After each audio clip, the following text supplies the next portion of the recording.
A história de hoje é de Pedro Rodrigues Filho, nascido em Santa Rita do Sapucaí, 29 de outubro de 1954, conhecido como Pedrinho Matador, foi um assassino em série brasileiro.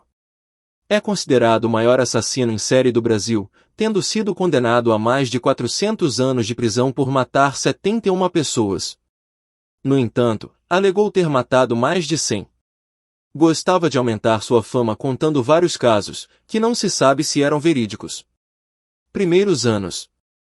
Pedro nasceu numa fazenda em Santa Rita do Sapucaí, no sul de Minas Gerais, com o crânio ferido, resultado de violência doméstica praticada por seu pai, Pedro Rodrigues, que desferiu chutes na barriga da mãe durante uma briga. Crimes. Aos 9 anos fugiu de casa e chegou a viver por um tempo com seus padrinhos em Santa Rita do Sapucaí, quando fugiu outra vez para São Paulo. Na capital paulista passou a cometer roubos no centro e na zona leste da cidade. Quando completou 11 anos, assassinou Jorge Galvão, um traficante de Itaquera. O irmão e o cunhado de Galvão também foram mortos por Pedrinho. Antes mesmo de completar 18 anos, Pedrinho matou diversas pessoas. Conforme reportagem da revista Época, Pedrinho declarava que teve vontade de matar pela primeira vez em uma briga com um primo mais velho, quando o empurrou em uma prensa de moer cana, e ele não morreu por pouco, mas em seguida o cortou com um facão e jogou cada parte do corpo no moedor. Aos 14 anos, matou o vice-prefeito de Alfenas, Minas Gerais, com uma espingarda que pertencia ao seu avô, em frente à prefeitura da cidade, por ter demitido seu pai, um guarda escolar, na época acusado de roubar merenda. Depois matou um vigia, que supunha ser o verdadeiro ladrão. Após os crimes em Alfenas, Pedrinho fugiu para Mogi das Cruzes, na Grande São Paulo, onde começou a roubar bocas de fumo e matar traficantes. Conheceu a viúva de um líder do narcotráfico, conhecido como Botinha, e foram morar juntos. Assumiu as tarefas ilícitas do ex-marido de Botinha e logo foi obrigado a eliminar alguns rivais, matando 3 deles. Morou em Mogi até sua companheira ser morta pela polícia. Pedrinho escapou dos policiais, mas não deixou a venda de drogas e acabou montando o próprio negócio. Envolveu-se depois com Maria Aparecida Olímpia, por quem se dizia apaixonado, e que chegou a engravidar, mas perdeu o bebê. Ele a encontrou morta a tiros, tendo depois torturado e matado várias pessoas para saber quem havia cometido o crime. Quando soube de quem se tratava, um traficante rival, invadiu uma festa de casamento com 4 amigos e matou, além do assassino de Maria, outras 6 pessoas, além de deixar 16 feridas. Na época, ele ainda não havia chegado à maioridade. Pedrinho foi preso em 1973, com 18 anos, após ser condenado a 128 anos de prisão. Acredita-se que tenha assassinado 48 pessoas na prisão, incluindo o próprio pai. Já matou na rua, no refeitório, na cela, no pátio e até no bonde, o camburão, na linguagem dos bandidos, escreveu a revista Época. Eram pessoas que não prestavam, disse, referindo-se a estupradores e traidores. Numa prisão de Araraquara degolou com uma faca sem fio o homem acusado do assassinato de sua irmã. Era meu amigo, mas eu tive de matar, disse. Em seu braço esquerdo, trazia tatuada a frase: mato por prazer. Aos 20 anos, Pedrinho matou o próprio pai na cadeia onde ambos cumpriam pena, depois de ficar sabendo que ele havia matado sua mãe com 21 golpes de facão. Ele deu 21 facadas na minha mãe, então dei 22, disse numa entrevista para o jornalista Marcelo Rezende em um programa da TV Record. O povo diz que comi o coração dele. Não, eu simplesmente cortei, porque era uma vingança, não é? Cortei e joguei fora. Tirei um pedaço, mastiguei e joguei fora, explicou ainda. Primeira prisão. Pedrinho foi preso definitivamente em 24 de maio de 1973 e viveu na prisão por boa parte de sua vida adulta.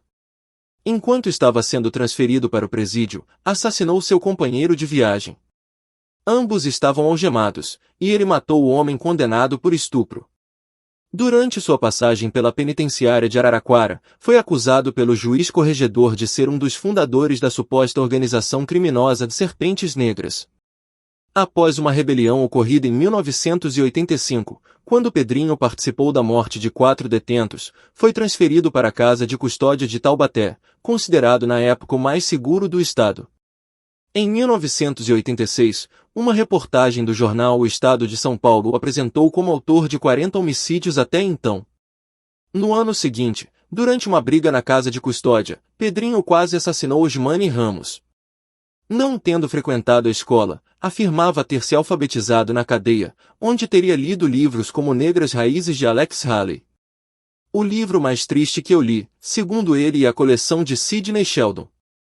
Em 2003, apesar de já estar condenado a 126 anos de prisão, esteve para ser solto, porque a lei brasileira proíbe que alguém passe mais de 30 anos preso, disposto no artigo 75 do Código Penal de 1940. Em 2019, o artigo passou por mudanças com o pacote anticrime, sendo elevado até 40 anos.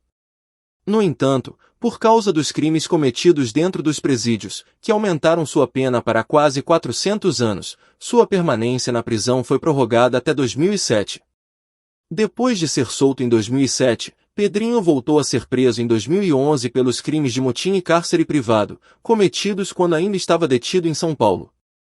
Após permanecer 34 anos na prisão, foi solto no dia 24 de abril de 2007. Informações da inteligência da Força Nacional de Segurança indicavam que ele havia se mudado para o Nordeste, mais precisamente para Fortaleza, no Ceará.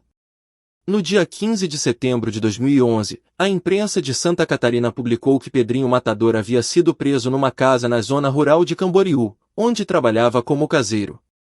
Segundo o telejornal RBS Notícias, ele teria que cumprir pena de 8 anos pelos crimes de motim e cárcere privado, cometidos quando estava detido em São Paulo.